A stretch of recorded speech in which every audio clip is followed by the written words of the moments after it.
à tous. Bonjour à toutes et à tous. Très bien. Bonjour Christophe, merci d'être venu au sommet Adopt AI cette année pour nous parler de l'ambition IA de la SNCF. Au premier abord, on pourrait se dire que l'IA et les trains, c'est pas forcément le mariage le plus évident de l'année, mais je suis sûr que vous allez me prouver que j'ai tort. Alors, c'est pas le mariage c'est tout le contraire. Moi, je dirais, c'est tout le contraire. Effectivement, on pourrait se dire intelligence artificielle et train qui est l'objet le plus physique par excellence. On pourrait se dire que c'est deux objets vraiment très différents. C'est tout le contraire, véritablement. D'abord parce que l'intelligence artificielle au sein du groupe SNCF et chez SNCF Voyageurs, ça fait des années et des années qu'on y travaille. On a été dans les early adopters sur le big data, sur le machine learning. C'est vraiment des sujets que l'on travaille beaucoup, aussi bien sur le service que sur les aspects industriels. Je dirais que la culture numérique dans notre groupe, elle est très très ancrée. C'est ça qui d'ailleurs nous permet de faire de la performance. Mais peut-être pour vous donner quelques éléments de comment on a de l'IA chez SNCF, je vais tout simplement peut-être partir du parcours du voyageur. Le parcours du voyageur, c'est assez simple. Vous êtes chez vous, vous voulez tout simplement prendre un billet de train. C'est d'abord SNCF Connect. C'est grâce à cette application que vous pouvez effectivement prendre votre billet de train. Et de l'IA, il y en a dès votre connexion. Tout simplement parce que l'IA, aujourd'hui, elle est rentrée dans le moteur de SNCF Connect absolument partout, et en particulier pour vous aider à gérer le meilleur parcours de votre train. Ça veut dire quoi? Ça veut dire qu'aujourd'hui, SNCF Connect, c'est plusieurs dizaines de millions de possibilités pour choisir votre parcours, avec et sans correspondance, avec une gare de prédilection. Et puis je dirais, ça vous amène en bout en bout, c'est-à-dire depuis chez vous, puisqu'on a intégré dans SNCF Connect le plan. Donc c'est véritablement de l'IA, véritablement pour le voyageur. Vous arrivez en gare, et là, si on regarde la dernière innovation qu'on a pu sortir, on l'a testé au moment du rugby. Ici, on parle très bien anglais, mais on parle sans doute pas le mandarin, on parle sans doute pas le polonais, et on a doté nos collaborateurs d'un outil qui s'appelle Trad SNCF. C'est un outil qu'on a développé pour nous, pour les 50 000 collaborateurs du groupe SNCF qui sont en contact avec la clientèle, et c'est 130 langues. Et sur la base d'un moteur d'intelligence artificielle qu'on a entraîné pour pouvoir avoir les vrais termes d'une gare, d'un train, parce qu'ils sont un peu particuliers. Une IA générique n'aurait bien sûr pas fonctionné. Maintenant, vous êtes dans la gare, vous montez dans le train, et c'est surtout ça que je voulais montrer aujourd'hui, c'est que le train, c'est par excellence l'objet qui est très important pour nous, avec un objectif qu'on en demande à tous les collaborateurs du groupe SNCF, c'est zéro panne fatale. Et ce zéro panne fatale aujourd'hui, il nous est beaucoup aidé par l'intelligence artificielle. Je reviendrai dessus d'ailleurs, en particulier sur le principe de maintenance prédictive. Et cette maintenance prédictive, elle s'appuie sur l'ensemble des téra et téraoctets de données que nous avons, puisque on a des trains qui sont, j'ai souvent l'habitude de dire, bardés d'électronique et surtout bardés de données. Et ces données qu'on met sous le capot, eh bien, ça nous permet d'améliorer tous les jours les moments où on fait de la maintenance, ou tout simplement on améliore nos parcours. Voilà les quelques éléments. Je dirais que l'IA, c'est un peu le collègue idéal, aussi bien pour les services que pour l'industriel. Effectivement, c'est une des particularités propres à la SNCF Voyageurs, c'est cette notion de service et cette notion industrielle. Et à ce titre, comment vous approchez les deux stratégies? Est-ce que c'est une dualité facile à gérer? Et quels sont les cas d'usage que vous déployez? Alors effectivement, dans l'entreprise, on voit surtout notre entreprise comme une entreprise de service, c'est normal, mais on a véritablement deux jambes. On a une jambe de service et puis une jambe industrielle. 2/3 des collaborateurs de SNCF Voyageurs, les 70 000 collaborateurs qui produisent tous les jours les 15 000 trains qui circulent en France, les 5 millions de Français qui prennent le train, eh bien ces 2/3 des personnes sont dans le monde industriel. Et aujourd'hui, le défi que nous avons, c'est de continuer à accompagner la croissance du nombre de voyageurs. Aujourd'hui, depuis 2019, avant Covid, comme on a l'habitude de dire, j'espère qu'on va arrêter de prendre cette référence, on a 30% de voyageurs supplémentaires, par exemple, en région. On a 1,2 million de voyageurs en région aujourd'hui. Et puis, c'est aussi un sujet d'augmenter le nombre de trains. Et pour augmenter le nombre de trains, lorsque vous n'avez pas plus de trains, c'est comment l'intelligence artificielle nous aide dans nos modèles pour améliorer nos pas de maintenance ou tout simplement améliorer nos algorithmes. Et aujourd'hui, on attend beaucoup de l'intelligence artificielle. Alors, je ne parle pas de celle qui est générative, sur laquelle je reviendrai juste après, mais tout ce qui est big data et machine learning est pour nous extrêmement important sur ces sujets-là. Sur le service, c'est bien évidemment SNCF Connect qui nous aide. On a plus de 1,3 milliard de visites annuellement, on vend plus de 210 millions de billets de train, c'est plus de 2 milliards de téraoctets de données. Et ces données de SNCF Voyageurs, elles nous permettent d'optimiser, par exemple, les flux. Par exemple, les parcours. Et sans ces données-là, je dirais que ça nous permet de faire un REX perpétuel. Et aujourd'hui, c'est plutôt du big data et du machine learning, mais c'est pour nous extrêmement important. Et puis, ça nous permet également d'automatiser, par exemple, la relation client et, pour ceux qui connaissent bien le TGV, d'optimiser notre yield pour faire les meilleurs prix à l'ensemble des Français.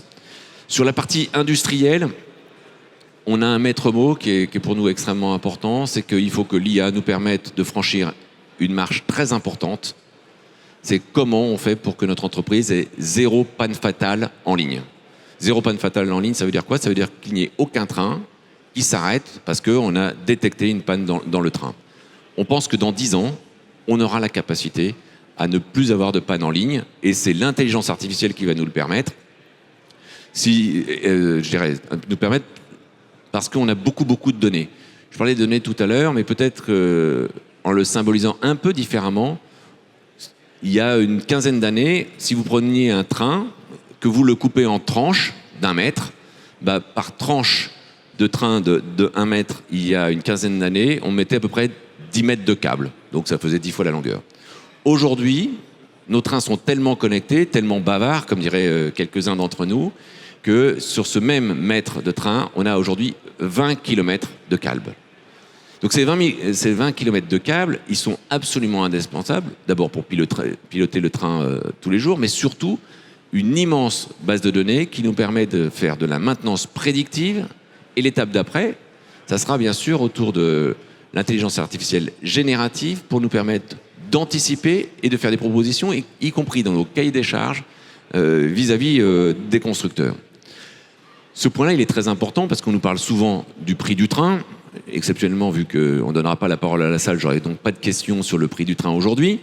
Mais aujourd'hui, par exemple, grâce à ça, on va gagner entre 5 et 7% du prix de production d'un train, tout simplement parce que la maintenance prédictive, on fera rentrer le train à l'atelier qu'au bon moment, et c'est 5 à 7% effectivement de gagner.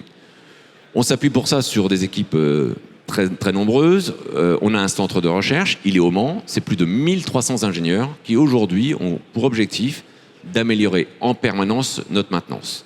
Alors c'est valable pour tous les trains, et je dirais que les trains qui sont aujourd'hui les plus communicants, c'est pas le TGV, c'est d'ailleurs même le TGV qui est le moins communicant aujourd'hui, tout simplement parce qu'on est encore dans les générations 90-2000, c'est plutôt les TER, et encore mieux, les trains qui sont en Île-de-France. Par exemple, la ligne L, Paris-Cergy, c'est le train aujourd'hui le plus communicant et le plus bavard.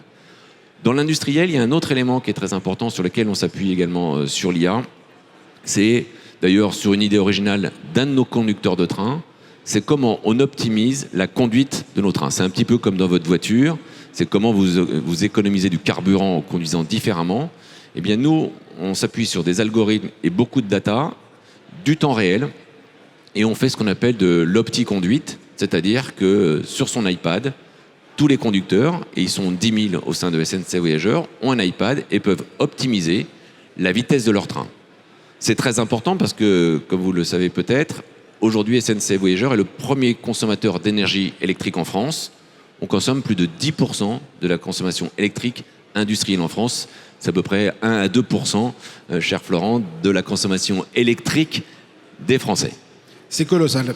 J'ai une question. On voit aujourd'hui beaucoup d'acteurs de l'écosystème technologique data IA français. SNCF est un acteur industriel majeur français, on vient d'en parler. Et la question qui m'intéresse, c'est quel est le rôle que vous voulez jouer dans l'écosystème et comment vous connectez à cet écosystème technologique pour en tirer un maximum de valeur? Alors effectivement, on est un acteur important. Le budget que nous dépensons au sein du groupe SNCF, c'est à peu près 2 milliards d'euros par an pour le numérique. 40% que nous produisons nous-mêmes avec nos 4500 techniciens, experts et ingénieurs, et 60% au travers d'ESN et de 300 startups. Donc on a effectivement un gros terreau numérique, aussi bien dans le service que dans l'industriel. On a par ailleurs, j'ai créé en 2018 un fonds d'investissement. Ça s'appelait 574 Invest. 574, c'est le record du monde du TGV, c'est comme ça qu'on l'appelait, doté de 160 millions d'euros. Alors là encore, on a beaucoup appris. On a surtout appris à être acteur minoritaire avec jamais pour objectif d'acheter l'entreprise. Mais je pense comme quelques grands groupes, on a eu quelques pots cassés. Donc maintenant, on est uniquement en participation minoritaire avec sans jamais l'objectif de faire l'acquisition. Et puis l'IA, puisqu'on va rentrer maintenant sur l'IA générative. Aujourd'hui, l'IA générative, on travaille bien sûr avec OpenAI, on travaille avec Mistral, tout simplement parce qu'on veut un LLM le plus fermé possible, le moins consommateur, et surtout qui réponde vraiment, je dirais, on veut un LLM, si j'osais le dire, du transport ou un LLM du train, parce qu'aujourd'hui, les LLM que nous avons et qu'on utilise, qu'on teste, on est aujourd'hui à peu près 3000 à le tester dans tout le groupe SNCF, on a besoin que ce LLM il soit le plus fermé possible pour répondre vraiment à nos questions. Et de la même façon, ce qu'on a fait, c'est qu'on a créé notre propre chat GPT qui s'appelle SNCF Group GPT pour qu'il soit complètement fermé, qu'on puisse mettre nos données et qu'on soit, je dirais, tranquille chez nous. Maintenant, ce qu'on regarde, c'est d'autres use cases et des use cases qui sont particulièrement importants. D'ailleurs, c'est avec vous, avec Artefact, 2 use cases qui sont très attendus. Le premier, c'est d'améliorer l'information des voyageurs, en particulier en situation perturbée. Ça veut dire quoi? C'est un train qui est en retard. Aujourd'hui, 9 trains sur 10 arrivent à l'heure, mais 1 sur 10 arrive en retard. Et je rappelle qu'on en fait rouler 15 000, donc il y en a quand même quelques centaines qui arrivent en retard. Et donc, c'est quelques milliers de voyageurs à qui on doit de l'information. Et aujourd'hui, avec vous, avec Artefact, on veut véritablement voir comment l'IA générative et les téra et téraoctets de données que nous avons, aussi bien internes qu'externes, les réseaux sociaux par exemple, nous permettent d'améliorer ce qu'on appelle, nous, l'information voyageur en situation perturbée. Et puis le deuxième objet, c'est un objet un peu différent, mais tout autant pour les clients, c'est le 3635, la ligne qui permet à tous les clients d'appeler. Eh bien, c'est d'avoir véritablement un langage complètement naturel, parce qu'aujourd'hui, on peut bien l'avouer ici, entre nous, on est encore un peu sur un robot et que c'est pas toujours hyper facile. Donc là, on attend un vrai gap sur ces sujets. Enfin, sur l'IA générative, on investit beaucoup. D'abord, en termes de formation. On forme nos managers sur ces sujets. Pour moi, l'IA générative, tout comme le numérique de façon générale, dans le groupe, c'est un peu comme l'anglais ou toutes les autres langues.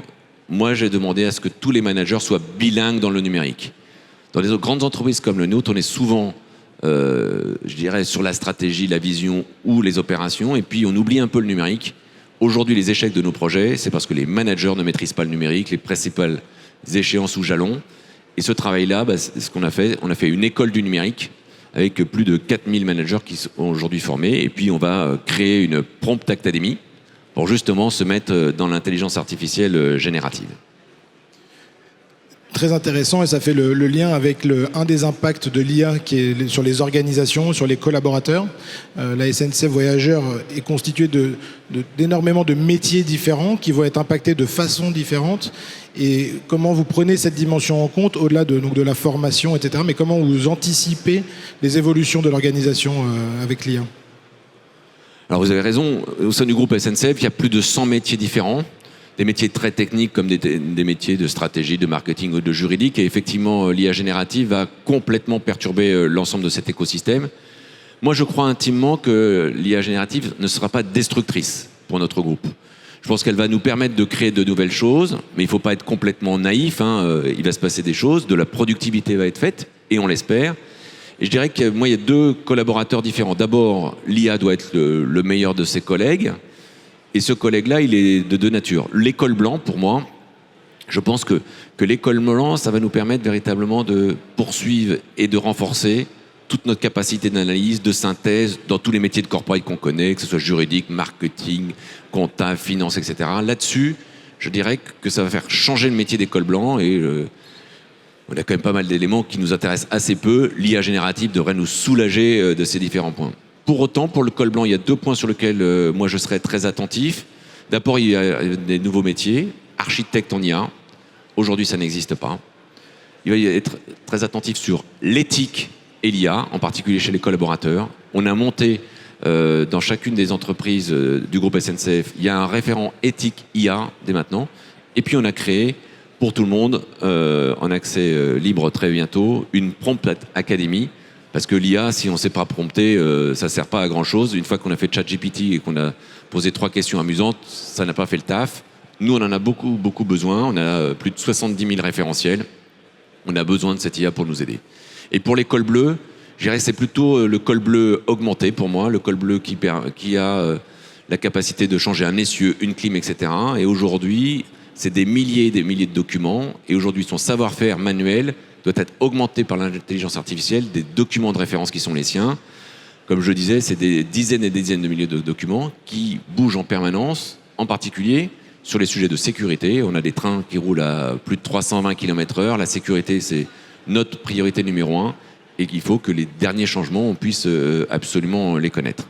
Donc voilà les quelques mots que je voulais partager avec vous en disant surtout un point qui est pour moi le plus important, c'est que l'IA générative, elle se fait avec les collaborateurs.